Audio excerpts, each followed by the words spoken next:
Selamat sore teman-teman dan saudara-saudara dimanapun berada. Saya Arman Sitorus.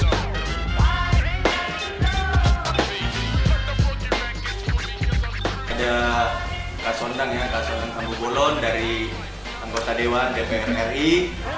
Di sini ada teman saya, kebetulan ini adik kelas saya dulu positif COVID ya.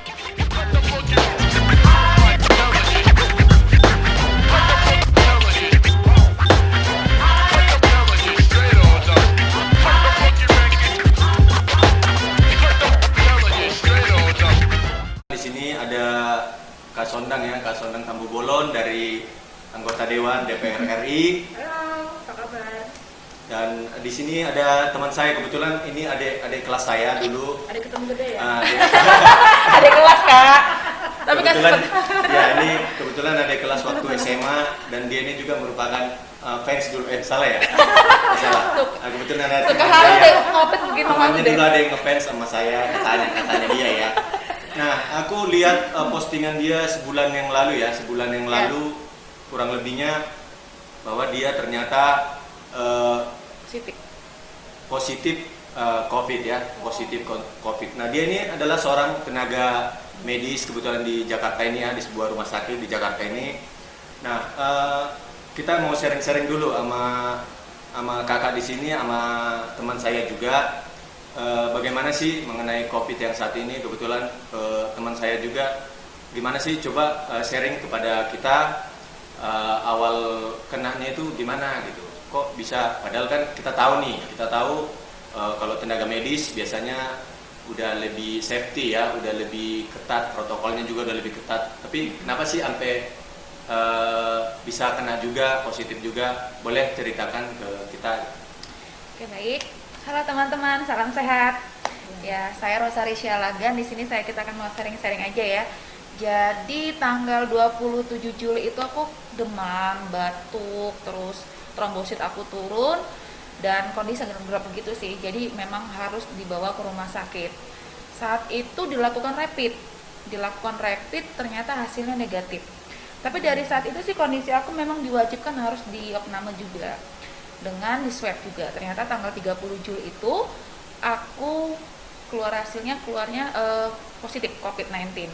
Jadi aku didiagnosa pasien penyakit COVID-19. Sebelum tanggal 27 itu nggak ada gejala, mulai batuk tanggal 27? Sebenarnya sih tanggal 25 ya kak ya, cuman aku ngerasa karena memang mungkin flu-flu biasa ya, cuman di tanggal 27 itu waktu aku makan kok nggak ada rasa apa-apa ya gitu kan. Nah habis itu karena penasaran banget aku peras tuh air jeruk nipis, nggak berasa sama sekali. Nggak ada rasanya sama sekali nggak ada rasanya. Jadi penciuman mati rasa. Ya, yang sekarang lagi tapi muncul lagi nih rasanya. Akhirnya penciuman juga sama sekali hilang. And then udah gitu aku dirawat dan itu aku sempat masuk ke intermediate care kak, itu semi ICU.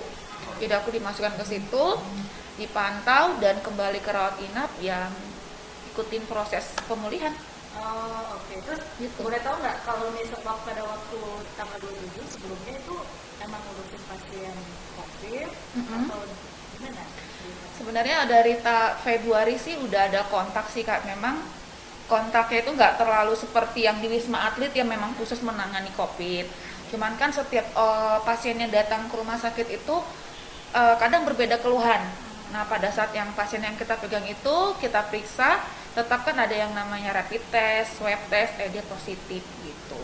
Jadi memang ada kontak sih sama pasien COVID gitu. Jadi di tempatmu bekerja itu sebenarnya untuk umum gitu ya kan? Iya Bukan untuk umum, khusus tapi COVID. kita tidak bisa menutup atau melarang pasien siapapun bebas masuk karena itu kan adalah haknya pasien mau Iya. berobat kemana. Yang penting kita tangani dulu dan tetap kita rawat apapun kondisinya. Ya, karena kadang juga kan memang pasien juga datang dia nggak tahu Nggak tahu, sebenarnya penyakit apa. apalagi Dia orang datang awam kan, merasa sebagai pasien umum gitu. Betul.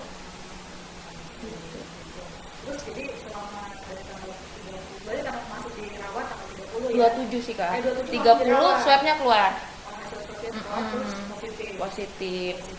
Nah terus setelah dapat positif, selama sebelum dia dapat positif itu penanganannya apakah langsung COVID? Kan beda tuh perawatannya antara pasien COVID dengan yang non COVID. sakit kan. Nah, ketepatan tanggal 27 itu sih, puji Tuhannya ya, kamar itu memang nggak ada pasien sih Kak. Puji Tuhannya gitu. Cuman memang kan dalam masa pandemik ini tenaga medis itu memang udah pakai level 2, artinya pakai juga yang untuk belum hazmat sih, level 2. Jadi itu pakai tetap N95 sama masker. Jadi tetap sih untuk APD sih udah memang dijaga banget. Jadi memang kita pun di rumah sakit udah ditiadakan jam pengunjung sih Kak. Jadi untuk interaksi antar pasien nggak boleh dibesuk lagi. Jadi benar-benar ya dari 27 udah sendiri. Selama perawatan sampai dengan selesai perawatan sendiri, nggak boleh dibilang sama keluarga. Nggak bisa, sama sekali nggak bisa. Itu benar-benar berlebih gitu ya. Menikmati waktu. Berapa lama dia rawatnya di rumah sakit? Aku 27 masuk, 30 masuk ke ruang intermediate itu, 1 hari baru balik lagi ke ruang isolasi. Jadi di hari ke-9 aku dinyatakan pulang, tapi tetap dalam masa karantina 14 hari. Tapi jadi cuma sekitar 10 hari lah di rumah sakit. 11 hari sih Kak. 11 hari di rumah sakit. Nah, tapi setelah 11 hari itu hasilnya boleh pulang setelah negatif COVID atau masih positif. Oh, jadi tanggal 5 aku di swab ulang lagi nih sih Kak. Cuman untuk aku pas pulang itu memang belum dikeluarkan hasil swab yang terbaru nih. Tapi memang dari kondisiku yang demam udah bebas, terus tapi ada surat pernyataan bahwasanya aku di karantina, nggak boleh kontak sama siapapun gitu. Ya, karena waktu lihat postinganmu juga kan sebenarnya aku kaget nih, karena dia ini olahraga terus nih, sampai kemana-mana ini sepedaan terus. Dia berangkat ke rumah sakit juga Kakak sepedaan juga ya? terus. Apalagi dia terkenal kan strong. Strong ya kalau ini. Jadi memang nggak berarti COVID itu nggak Iya. ada dulu, walaupun sering olahraga, walaupun dia tenaga Masih medis, muda. masih muda, ternyata kena juga gitu ya. Iya benar. Ya, makanya penasaran juga kan, makanya kemarin pengen nih ketemu Ngobrol-ngobrol ya. sharing-sharing gitu ya kan, dan tahu bermanfaat juga buat teman-teman yang pengen tahu gimana sih COVID ini, gimana sih kalau kenanya gitu By ya. the way, Rosa tuh udah nikah belum? Belum loh Kak, aku ditinggal sama dia. Curcol. Oh bercanda ya, bercanda. Aduh. Iya. Oh, belum nikah, jadi Belum. sama orang tua tinggalnya. Sama keluarga sih Kak. Sama Jadi keluarga. kalau mama kan di kampung ya. Nah, jadi sama keluarga. Tapi keluarga nggak ada yang kena dong positif COVID. Puji gitu Tuhan ya? sih nggak ada, mereka juga udah ngelakuin swab, nggak ada yang Nggak ada yang positif. kena. Teman-teman terdekat sih nggak ada juga sih. Nah, tapi dari antara semua perawat yang ada, misalnya di timnya Rosa nih, Mm-mm. itu berapa orang yang memang dia terpapar COVID sejauh ini sampai dengan Oh, oke. Kalau misalkan hitung-hitung karena kurang lebih 4 orang sih ya Kak. Aku 4 orang. aku yang orang yang keempat. Kalau justru Rosa orang yang Keempat. Dan itu ada dokter atau perawat? Perawat semua. Perawat semua. Kalau yang dokter Jangan sampai dulu. nggak ada. Berarti Nggak di ada. rumah sakit University Iya. nggak ada. Tapi puji Tuhan sembuh semua ya. Puji Tuhan sembuh-sembuh. Terlewati sih masa-masa itu. Nah, boleh tahu nanti kan sudah sharing nih. Kira-kira waktu itu selama 9 hari apa aja treatment yang dilakukan, terus konsumsi apa aja yang apa namanya yang bisa buatan juga sama teman-teman yang di podcast ini. Oke, jadi tetap kalau waktu aku dirawat nih ya tetap dapat namanya vitamin C yang lewat dari suntikan, terus minum antivirusnya juga ada sih Kak dari dokternya. Terus kita memang makannya sih biasa aja ya, maksudnya ya memang tinggi protein, lemak, karbohidrat, pokoknya gizi seimbang sih. Jadi nggak ada larangan, oh untuk pasien COVID nih beda nih makanannya, nggak ada sih perbedaan untuk makanan gitu sih. Tapi lebih memang harus dinikmati sih gitu, buat ya bikin kegiatan-kegiatan yang positif aja sih selama kita sakit itu gitu. Ya, jadi nggak ada yang jadi semua makanan Bebas, nggak ada yang bebas. dilarang. Semua dilarang. Tapi jangan sampai kangen juga. Iya. Nanti dia pengen lagi. Karena ada juga nih, ada juga teman-teman aku kena gitu kan, tidak. Enggak sih. Tapi mau coba dulu katanya, wah bilang aneh, aneh. Tapi mungkin itu bahasa-bahasa bercanda gitu kan. Dibilang ada sih COVID. Ya iya, Ada. COVID itu it's real gitu. Banyak orang kan yang mikir ini tuh hanya apa namanya biasanya akal-akalan Akal-akalan. dan lain sebagainya buat ngabisin anggaran dan sebagainya. Iya. It's real sebenarnya. nyata nyata ya. ini yang merasakan Tenaga medis gitu. medis ya. loh. Tenaga medis gitu. Nah, terus apa lagi? Sekarang dari ini ya. Oh, ini dari kakak kita Ya, dong ya. Kita juga sharing ya kan. Sharing. Karena Udah pengen kakak tanya nih maksudnya. Sekarang kita tanya dulu deh. Kakak ini kan sebagai anggota dewan kebetulan di DPR RI udah berapa tahun kan? 1-2 tahun? Wah, baru Udah. setahun. Oh, baru setahun ya, baru setahun. Oktober kemarin nih. Iya. Buat anniversary dong kak. Oh iya, maksudnya ya. Wow. Nah, gitu. Kita kan pastilah di anggota dewan itu dibahas lah, pasti dibahas habis-habisan nih mengenai COVID ini. Gimana sih kak? Kami pengen tahu juga nih di sana itu. Seputar pembahasannya ya. Sebenarnya emang disarankan atau emang istilahnya ditugaskan gitu untuk benar-benar fokus ke COVID ini atau gimana sih kak? Nah, ya, jadi kita kan kalau misalnya bicara mengenai COVID dari bulan Maret kemarin, tahun 2020 ya, 7 bulan yang lalu, kita mulai lockdown, bukan lockdown ya, istilahnya Pembatasan ya. besar gitu ya. Nah, itu memang yang harusnya tadinya kita masuk secara fisik, semuanya metodenya langsung berubah semua. Kita harus bicara tetap rapat, karena kan nggak mungkin yang ngurusin yang namanya peraturan perundang-undangan di DPR gitu, siapa lagi gitu kan, dan nggak mungkin apalagi ini sesuatu yang keadaan atau kondisi yang memaksa dan kepentingan yang benar-benar ya darurat lah istilahnya seperti itu. Akhirnya semua regulasi kita ubah. Metode yang pertama kali adalah boleh diperbolehkan membuat undang-undang itu tidak harus langsung semuanya di DPR. Jadi bisa metodenya hybrid. Kita ada beberapa yang masih secara fisik, tapi ada juga yang bisa secara virtual. Itu yang pertama.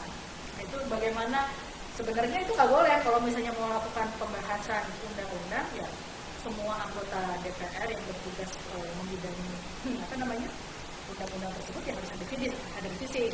Tetapi karena memang harus ini kepentingan yang memaksa, aturan tersebut berubah. Nah kemudian yang poin yang berikutnya lagi, tadi tenaga medis bisa kena. Ternyata ada juga teman-teman saya, beberapa anggota DPR dan anggota DPD itu kena positif COVID-19. Karena apa? Karena memang kita pada saat tidak melakukan rapat di gedung DPR, kita kan harus mengunjungi daerah pemilihan, kita malah harus melakukan kunjungan perorangan ke daerah-daerah untuk meninjau langsung ya Kak ya? Meninjau langsung, kemudian menyerap aspirasi masyarakat, mitra-mitra kerja. Nah mungkin pada saat melakukan kunjungan tersebut atau interaksi tersebut, disitulah mungkin kenanya. Mungkin sudah merasa menjalankan protokol kesehatan, tetapi kan semuanya tidak beresiko gitu, dan bukan hanya menjalankan protokol, itu berkaitan juga dengan imunitas tubuh dan sebagainya kan gitu. Nah terus kita di DPR benar-benar bagaimana ketika PSBB udah ngerti pasti dampaknya adalah dampak sosial dan ekonomi, karena orang-orang nggak bisa kerja, ada yang dirumahkan, ada yang di PHK dan lain sebagainya. Nah, kita minta kepada pemerintah gimana caranya walaupun harus PSBB, masyarakat nggak boleh kelaparan, penting, ya kan? Kalau misalnya dengar kemarin ada yang video mengenai yang penting adalah bagaimana menaikkan imunitas tubuh, atau betul apa enggak itu? Yang penting adalah bagaimana masyarakat imunitasnya tubuhnya tinggi. Kalau pakai protokol COVID-19, protokol 3M, mencuci tangan, masker dan lain sebagainya, tapi imunitas tubuhnya nggak kuat, ya bisa juga kena kan gitu. Itu yang musim waktu itu ya, yang berjemur ya kan harus menaikkan imunitas tubuh. Tapi kalau kelaparan ya pasti dong gitu kan, nggak akan bisa menaikkan imunitas tubuh. Nah, jadi kita bagaimana meminta pemerintah, masyarakat miskin dan yang di PHK itu tetap harus mendapat perhatian, apakah bantuan sosial seperti sembako, kemudian bantuan sosial secara tunai juga, kemudian ada kartu prakerja untuk yang mendapatkan PHK. Nah kebijakan lainnya apa? Ya kita buat undang-undang yang kalau misalnya pernah dengar yang namanya Perpu nomor 1 yang akhirnya sekarang dibuat menjadi undang-undang nomor 2. Itu apa sih isinya? Isinya adalah bagaimana ketika dia PSBB itu semua ekonomi mati, semuanya kolaps. Apa yang hidup saat ini? Misalnya coba restoran hampir semuanya kena, kemudian hotel semuanya hampir kena. Kemudian apalagi manufaktur, misalnya otomotif, siapa yang beli mobil saat ini? Orang banyak kan gitu. Ya hampir semuanya kena. Jadi, apa isi undang-undang tersebut? Orang-orang kan banyak nanya, ini kan undang-undang bukan COVID, ini undang-undang tentang dampak COVID. Memang betul, ini adalah undang-undang tentang dampak COVID, tetapi tetap di dalamnya adalah bagaimana memberikan satu kebijakan-kebijakan keleluasaan kepada pemerintah untuk mengelola anggaran agar pengelolaan penanganan COVID ini bisa lebih maksimal, lebih fleksibel dan lain sebagainya. Jadi kalau dibilang katanya DPR melakukan apa, ya itu salah satu upayanya adalah memberikan keleluasaan kepada pemerintah untuk mengelola anggaran dalam penanganan COVID beserta dengan dampak-dampaknya. Dampaknya apa? Terhadap perbankan ada nggak dampaknya kira-kira? Pasti ada, pasti. Misalnya restoran dia membuat satu usaha, nggak mungkin kan semuanya adalah modal sendiri. Dia pasti ada pinjaman-pinjaman kepada pihak ketiga, kepada perbankan. Kalau semuanya pada saat ini sekarang lockdown atau PSBB, dia bagaimana harus bisa mengembalikan kewajiban-kewajiban hutangnya? Nah, pasti akan berdampak pada sana kan. Itulah yang kita lakukan kepada di DPR. Nah, hal-hal poin selanjutnya adalah karena saya ada di Komisi 6 saat ini. Banyak perusahaan-perusahaan, bukan perusahaan, BUMN yang saat ini di bawah Kementerian BUMN, karena Komisi 6 itu mitranya dengan BUMN. Kami mendorong bagaimana perusahaan-perusahaan yang bergerak di bidang kesehatan seperti misalnya Bio Farma, Kimia Farma, Indofarma, dan juga rumah sakit BUMN itu untuk bagaimana saling sinergi untuk bisa menemukan pertama obat COVID-19-nya. Nah, kalau saya sih karena tidak terlalu mendalami ya tentang kesehatan, karena background-nya bukan mengenai medis, dari medis, tapi kita dorong itu apa yang mereka perlukan. Apakah misalnya dukungan kebijakan untuk mengimpor bahan-bahan yang tidak ada diproduksi dalam negeri, supaya bisa obat-obat tersebut dibuat di dalam negeri. Nah, kemudian apalagi penemuan vaksin yang saat ini masih still ongoing, sudah tahap kedua ya pengetesannya di Indonesia yang bekerja sama dengan vaksin dari China dan juga Rusia. Nah, kita memberikan dorongan dan kebijakan apa yang dibutuhkan, misalnya apakah sertifikasi halal supaya nanti pada saat memang ini sudah firm, sudah accepted di tubuh manusia dan bisa diproduksi massal, jangan ada nanti kendala yang berhubungan dengan agama gitu ya, halal dan non halal. Kita tidak pengen, karena once kalau memang kita perlu divaksin dan ini harus secara nasional supaya tidak ada penolakan daripada pertentangan ya Kak ya. Nah, kemudian apalagi kalau memang nanti mau diproduksi massal kan butuh anggaran. Anggarannya dari mana? Nah, itulah yang kita lakukan. Harus banyak bertukar pikiran. Tapi ya, karena kan kalau ya kita nggak tahu lah, netizen sekarang kan maha benar, maha maha memantau. Iya, ada yang bilang lihat pada santai-santai mereka yang banyak duit atau yang di Senayan sana santai-santai gitu kan, nggak ada apa yang mereka kerjakan buat ini. Padahal dari cerita yang dipaparkan tadi oleh kakak di sini, ternyata banyak banget ya, sampai muter sana sini mikirinnya. Benar, jadi memang ya saya tidak menyalahkan, kita tidak pernah menyalahkan netizen. Memang harus menjadi partner dari DPR, partner dari pemerintah untuk terus bagaimana melakukan perbaikan-perbaikan. Karena tanpa kritik juga, tanpa saran, kita niscaya tidak akan melakukan perbaikan-perbaikan. Nah, tetapi dalam melakukan kritik, ada baiknya dicek dulu, guys. Iya, tadi udah dipaparkan ya. Aku juga mikir sendiri. Sampai tadi kakak dari komisi berapa? Komisi 6. Komisi 6 padahal kerja keras loh guys. Di komisi 6 kan udah ada nih plot-plotnya gitu, tapi katanya bisa sampai kayak tadi mikirin untuk obat-obatan gitu juga ya. Ternyata banyak juga yang dipikirkan gitu. Tapi Kak, terkait anggaran tadi ya, itu sebenarnya anggarannya itu hanya khusus untuk nakes nih, aku khususnya kan nakes ya guys. Dapat insentifnya? Belum. Jadi gini, aku mau tanya nih Kak, maksudnya kan selama ini kan aku yang pegang jarum suntik terus ya, jadi kurang paham untuk masalah-masalah anggaran, karena yang kebanyakan kita orang medis ya wes kerja aja gitu kan. Nah aku mau tanya nih Kak, ada nggak sih anggaran khusus buat rumah sakit swasta gitu Kak? Apa memang khusus buat rumah sakit rujukan atau gimana gitu? Jadi ini, saya memang tidak terlalu, karena saya di komisi 6 tidak langsung berhubungan dengan medis, sebenarnya itu kan komisi 9 masalah pengelolaan anggaran untuk kesehatan. Tapi setahu saya adalah memang pemerintah sudah menyediakan sejumlah anggaran, kalau saya tidak salah sekitar 100 triliun sampai dengan 4 anggarannya.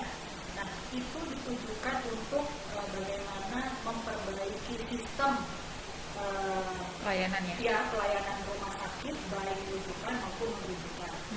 Kalau rujukan artinya maksudnya di level apa namanya, di level pertama ya, di pertama ya, pelayanan paskes tingkat pertama.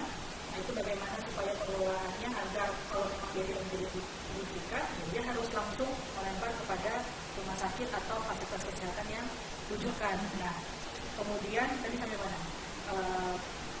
Yang swasta ya. Nah, jadi memang swasta kan memang ada sudah ditetapkan menjadi rumah sakit rujukan COVID. Nah, anggarannya tersebut apabila memang di sana ada pasien yang suspek COVID ataupun positif COVID, itu nanti akan diklaim kepada Kementerian Kesehatan. Nah, tetapi bagaimana kalau misalnya untuk rumah sakit swasta yang non rujukan COVID, betul. Apakah itu mendapatkan anggaran atau tidak ya? Setahu saya kalau memang dia non rujukan, dia akan mendapatkan klaim-klaim seperti layaknya fasilitas kesehatan biasa. Kalau memang dia melayani BPJS, itu sudah nanti BPJS. Oh, yang covernya di BPJS-nya ya Kak ya? Tetapi tidak mendapatkan special case anggaran untuk ini COVID-19 gitu. Setahu saya seperti itu. Jadi kalau sekarang kan ada banyak nih viral, iya semua pasiennya di-COVID-kan aja supaya dapat anggaran lebih banyak dari pemerintah. Nah kalau menurut saya itu adalah sesuatu yang di luar nalar dan pikiran kita, seolah-olah meniadakan bahwa COVID itu sebenarnya nggak ada, gitu kan. Nah kita sih minta kepada semua stakeholder, yaitu pemerintah, baik juga masyarakat, kemudian juga rumah sakit ya kita harus bekerja sama, bergotong royong bersama. Nggak bisa kita sendiri-sendiri, pemerintah sendiri jalan harus sendiri, bareng-bareng ya Kak. Kemudian rumah sakit jalan sendiri, nggak bisa gitu, ya kan. Nah kemudian kalaupun ada oknum-oknum yang seperti itu, masa sih dengan situasi seperti ini masih tega untuk melakukan hal-hal seperti itu yang di luar daripada nalar dan logika kita begitu ya, yang katanya tadi tidak COVID akhirnya di COVID-kan. Saya rasa masalah pandemi COVID-19 ini adalah berbicara mengenai masalah kemanusiaan. Gak bisa kita bicara di sini harus untung dan rugi gitu ya. Ini enggak bukan perdagangan ya Kak ya. Ini masalah kesehatan, masalah pandemi, masalah kemanusiaan gitu. Jangan bicara supaya rumah sakit untung. Waduh, hari begini nggak boleh bicara masalah untung gitu kan. Gitu. Ini wabah. Gitu. Aku juga kan sempat kepikiran juga sebagai warga biasa ya. Iya, berarti aku luar biasa ya. Luar biasa. Iya. Nah, gitu kan sempat juga kepikiran. Kita melihat peningkatan COVID, angkanya udah semakin tinggi naiknya itu cepat gitu kan. Kadang aku mikir dengan beberapa berita yang saat ini katanya rumah sakit meng-COVID-kan yang bukan COVID gitu. Jadi aku mikir jangan-jangan peningkatan itu dari situ gitu, karena aku ya mikirnya pakai pikiranku sendiri gitu kan. Tapi kita kan nggak tahu bagaimana kenyataannya seperti apa, nggak tahu, makanya kan tadi aku. Saya rasa enggak, karena di rumah sakit apalagi misalnya dokter tenaga kesehatan nggak mungkin tenaga medis menyatakan dia ini sakitnya A ternyata B gitu. Nggak mungkin, itu sesuatu yang melanggar sumpah dokter, sumpah perawat, sumpah tenaga kesehatan. Nggak mungkin, karena saya masih percaya bahwa tenaga kesehatan, tenaga medis itu adalah masih megang itu ya Kak. Masih memegang itu, dia tidak boleh memegang warna kulit, tidak boleh memperlihatkan hara dan lain sebagainya. Kemudian apalagi ada 3 kalau nggak salah deh itu. Pokoknya artinya tidak boleh Tidak membeda-bedakan. Tidak boleh membeda-bedakan penyakitnya apa, diterima atau tidak, itu nggak boleh. Karena mereka terikat sekali dengan sumpah dan kode etik itu. Jadi buat saya katanya ini sengaja dikonflikkan, saya rasa enggak. Kalaupun ada, bertobatlah. Bertobat lah. Ya karena pasti akan ketahuan kok gitu. Ini COVID atau tidaknya, benar apa enggak itu pasti akan kelihatan kalau di audit karena kan pada saat Karena ada rumah data sih ya, Kak, ya. Rumah sakit misalnya mengajukan klaim itu ada data-data segala macamnya. Kalau misalnya ada tidak ada tidak ada indikasi yang menunjukkan darah COVID nggak akan mungkin dan itu pasti akan ketahuan. Iya, karena dampaknya itu apa ya, begitu berat, dibilang berat karena kayak yang keluarga ada gitu yang akhirnya nggak bisa melihat jenazah dari keluarganya yang meninggal karena mengikuti protokol COVID gitu kan, padahal ada malah yang cerita dia di positif COVID dan yang meninggal karena COVID, protokol COVID semua. Jadi anak-anaknya itu cerita bahwa mereka nggak bisa melihat jenazah daripada orang tuanya. Betul. 3 hari atau 4 hari kemudian keluar hasilnya negatif. Nah gitu kan rasanya sakit banget gitu kan.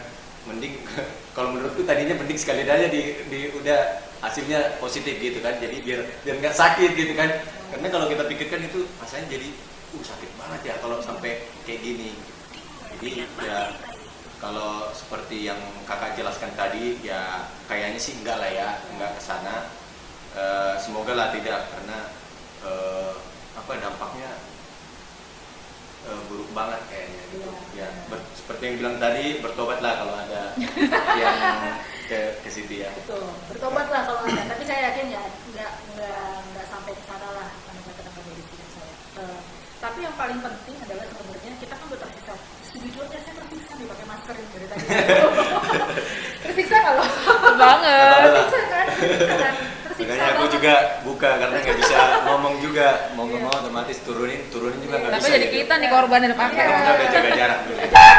Saya tersiksa gitu pakai masker. Sampai kapan pandemi ini harus segera berlalu dan kita bisa aktivitas normal dan lain sebagainya.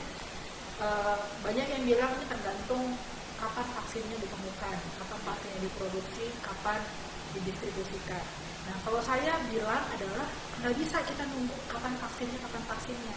Itu semuanya harus bergantung dari bagaimana adaptasi dan kebiasaan kita dalam menghadapi COVID-19. Karena apa? Kalau kita selalu bergantung dengan kapan vaksinnya ketemu, kalau sampai di end of the world tidak ketemu, gimana? Kan gitu. Artinya gimana sekarang semua masyarakat Indonesia, seluruh masyarakat dunia bisa berdamai dengan COVID, bukan artinya kita berdamai ya udahlah gue kena COVID atau enggak, tapi berdamai dalam artian ya we realize that COVID sudah ada di Indonesia, tapi bagaimana kita bisa beraktivitas, ya kita meminimalisir bagaimana penyebarannya dengan baik. Itu tadi protokol 3M, pakai masker, mencuci tangan, dan ya hidupnya harus kita lakukan ya Kak. Ya, that's it gitu. Jadi menjaga jarak.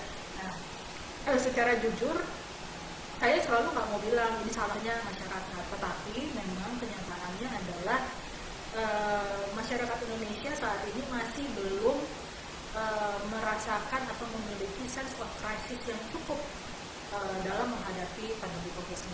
Terbukti kita melihat gimana ada banyak video-video yang masuk viral bahwa saya nggak perlu pakai masker, saya nggak perlu menjaga jarak, nggak ada COVID. Nah itu kan memang artinya masyarakat nggak aware dan dengan sense of crisis itu nggak ada gitu loh. Mungkin antara putus asa kali itu.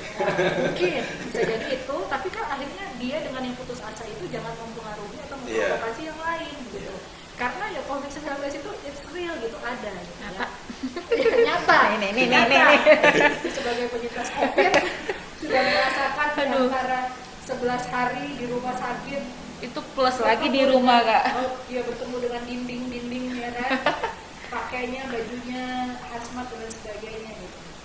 Yang pasti itu gitu. Jadi mau tidak mau masyarakat harus bagaimana beradaptasi dengan kebiasaan baru. Saya pikirnya begini, kalau misalnya nanti vaksin COVID-19 sudah ditemukan, terus apakah kita sudah dengan bebasnya, ayo kita kembali lagi hidup yang lama, nggak mencuci tangan, kemudian tidak hidup sehat, apakah akan seperti itu? Kan enggak, ternyata itu memang harus dilakukan. Kalau tidak dilakukan seperti itu, kemungkinan besar mungkin akan ada nanti virus-virus COVID yang lain. Gitu.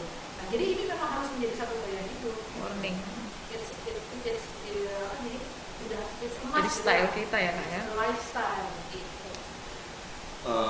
Oke, kalau mengenai ini kak, Minum dulu ya. iya minum. Haus ya kak. Aku juga minum. Biar. Kan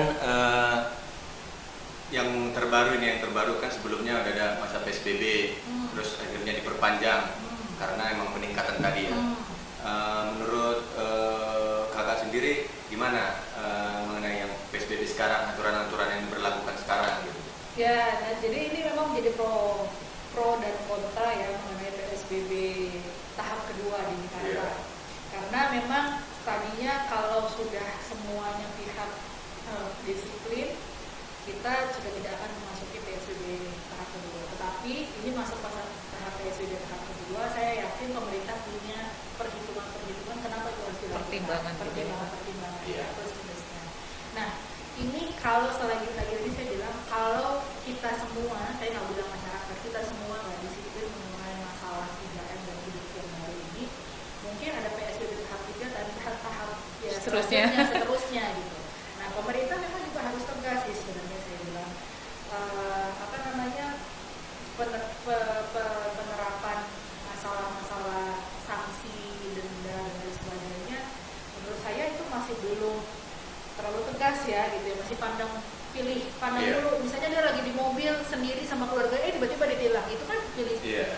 Ya, Banyak aneh juga ya. Itu aneh Kalau gitu. itu aneh ya. Gue lagi Belum nyetir komitmen sendiri, sih gue intinya. nggak pakai masker ya, gue kan sendiri gitu loh. Itu nggak masuk akal. Tetapi kalau misalnya di jalan berkerumun, bergerombol dan dia tidak diapa-apain, nah itu artinya penerapan sanksi-sanksi atau aturan-aturan yang ditetapkan oleh pemerintah menurut saya masih belum begitu tepat dan masih harus diperbaiki. Itu poinnya kalau untuk PSBB. Tapi kalau dibilang katanya kenapa harus, ya saya nggak tahu, perhitungannya pasti ada pertimbangannya. Karena memang kasusnya sampai dengan saat ini 4.000 kasus per hari. Gitu. Berarti menurut kakak diadakan PSBB part 2 ini ya, diadakan PSBB part 2 ini itu udah tepat, cuman mungkin masih kurang Ya. itu ya, kurang kuat Ya, atau jadi kurang. artinya peraturan tersebut dan penerapan PSBB tidak dibarengi dengan penerapan aturan-aturan Iya. dan sanksi yang tepat terhadap aturan-aturan tersebut akan menjadi useless gitu. Sampai akhirnya jadi bahan lucu-lucuan di media sosial. Iya. Ada meme-meme ya kak. Iya, mendingan lu jangan didenda 250.000 gitu kan, kasih 250.000 ya. Ini pakai nih. lagi. Ini tuh ini nih dia ini pelakunya nih. Iya, kalau gitu kan bener kan, kalau biasanya kalau dibilang didenda 250 nggak mau kan, ada malas-malasan. Tapi kalau bilang kasih 250 pakai masker, pasti langsung pakai kan. Iya. Gitu. Nanti balik lagi ke anggaran Iya, gitu. tadi ya kak ya. Itu artinya, jadi sebenarnya mereka mau toh sebenarnya, Iya, artinya benar-benar. karena kan memang nggak punya kesadaran. Ya saya nggak mau bilang kita jangan egois, tapi ya memang harus memperhatikan, kalau nggak akan selesai. Gitu. Jadwal kita kan udah banyak nih ceritanya. Ada yang misalnya mau menikah tapi nggak jadi. Ups. Kamu lihat aku sih. Ya belum, masih nyari.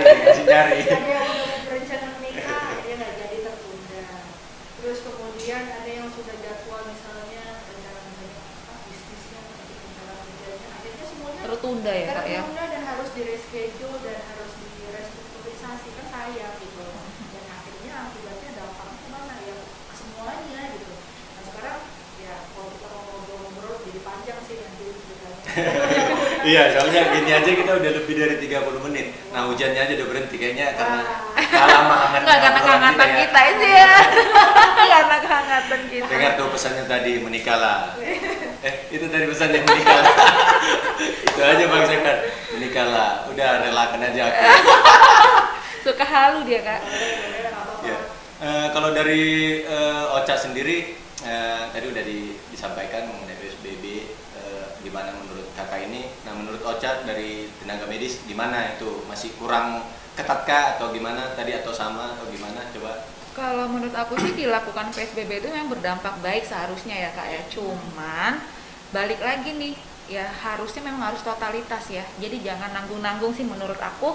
Ya kalau memang harus ada ditegakkan PSBB lagi benar sanksi itu harus ada gitu karena kita medis pun tidak mengenal PSBB sebenarnya karena PSBB itu artinya kita tetap kerja gitu. Jadi buat orang-orang yang di luar nikmati PSBB-nya seharusnya dan masih ya mungkin banyak ya kak pro kontra bilang ya kalau kita di rumah aja makan apa gitu kan itu pasti plus minusnya sih ada cuman setidaknya memang harus ada yang namanya pemantauan sih menurut aku ya jadi jangan kayak brutal aja di jalanan seperti itu jadi kadang di daerah ini ketat di daerah sana enggak jadi menurut aku sih PSBB sudah bagus dilakukan tapi belum merata dengan ya sesuai dengan yang kita inginkan sih menurut aku.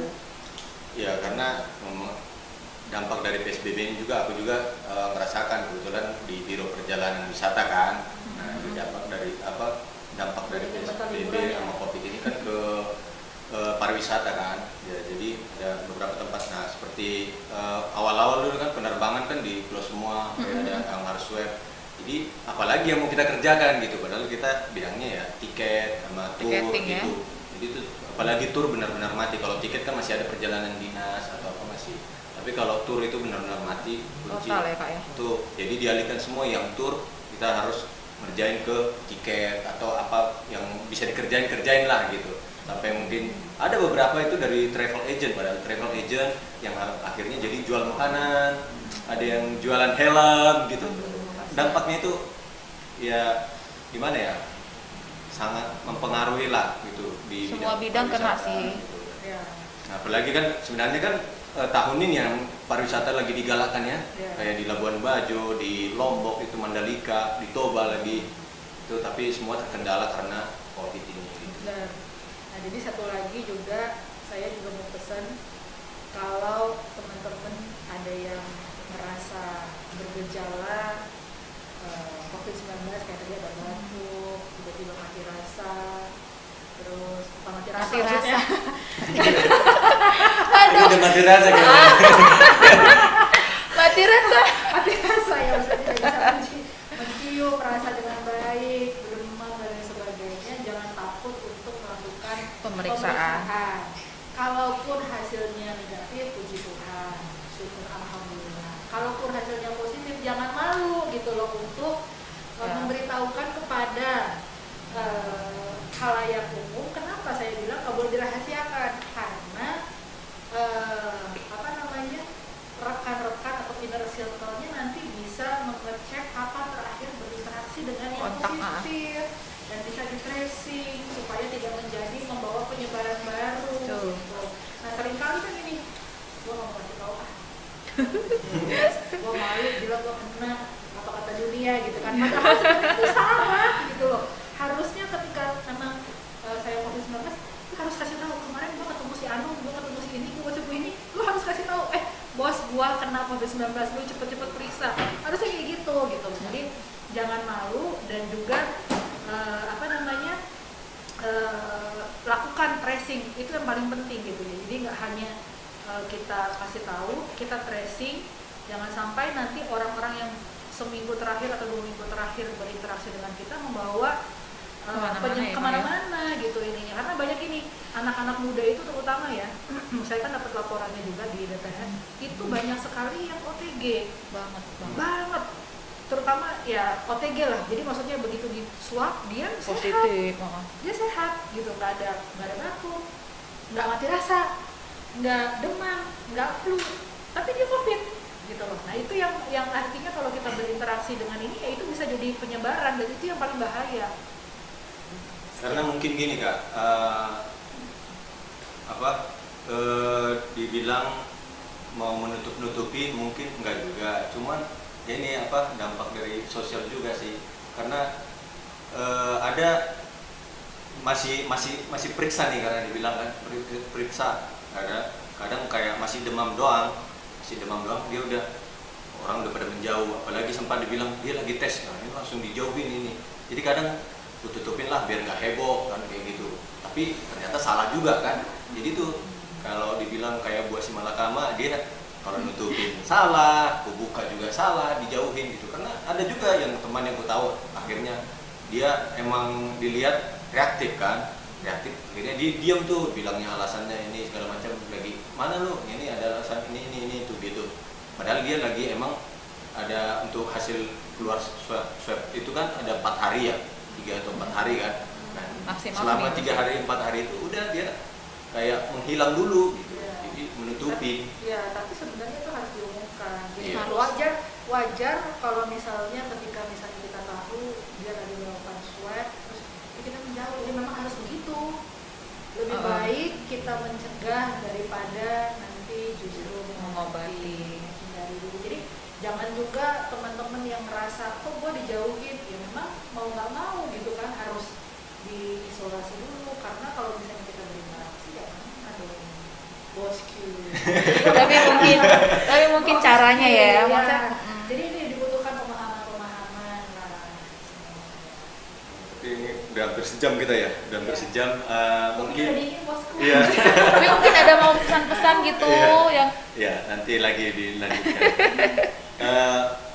Mungkin tadi kita udah sharing mengenai gimana COVID itu sendiri, gimana dampaknya ya, gimana juga PSBB yang sekarang. Nah, mungkin sebelum kita sudahi, Closing ya, sebelum tutup kita closing kehangatan ini. aduh tapi udah berasa dingin Mungkin, lagi dong. adalah sedikit yang disampaikan oleh kakak atau Ocha sendiri ke teman-teman atau yang saudara-saudara yang menonton Oke kak. untuk apa? Pesan menjaga, moralnya apa ya? Biar menjalankan protokol atau apa mungkin saat ini.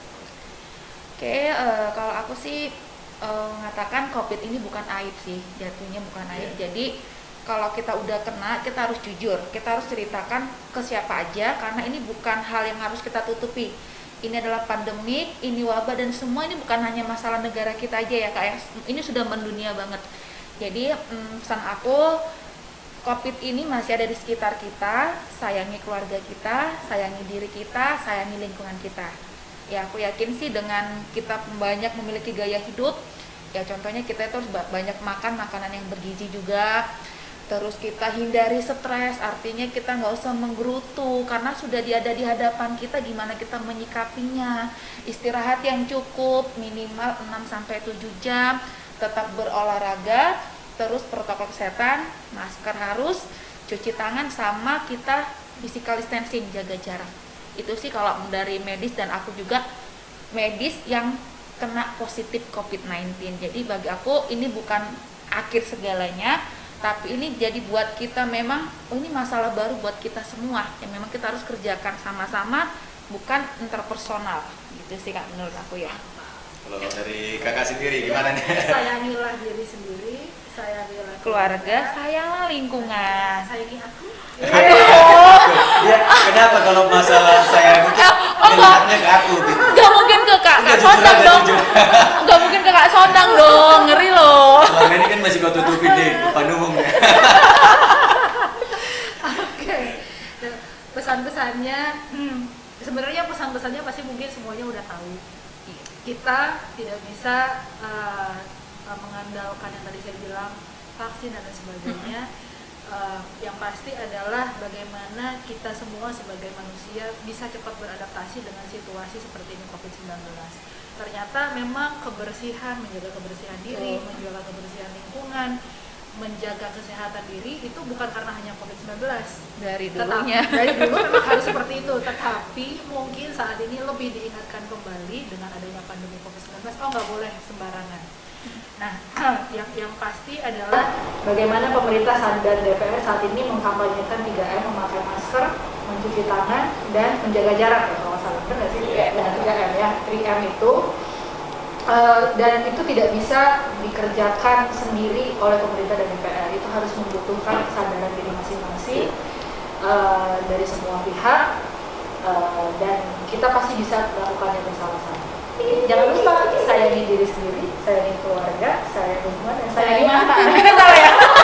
Masih aja.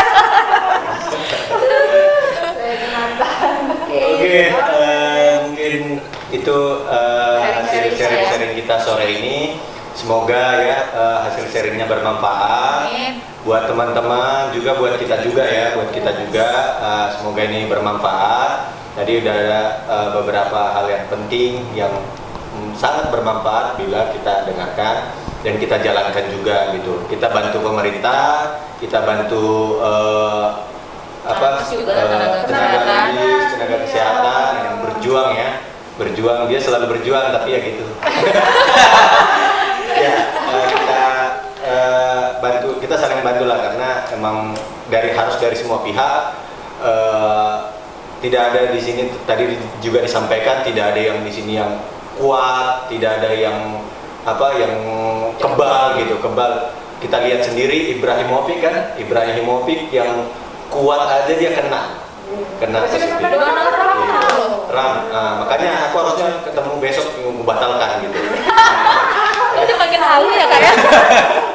Oke, mungkin sekian dulu teman-teman hasil sharingnya. Terima kasih buat Kak Sonda, terima kasih buat Ocha. Semoga terus melayani ya di bidang kesehatan. Kakak juga berjuang di Senayan untuk semuanya lah, untuk COVID itu semuanya. Juga teman-teman, kita juga sama-sama harus berjuang tadi mengikuti protokol atau aturan dari pemerintah. Sekian dari kami. Salam sehat. Salam sehat.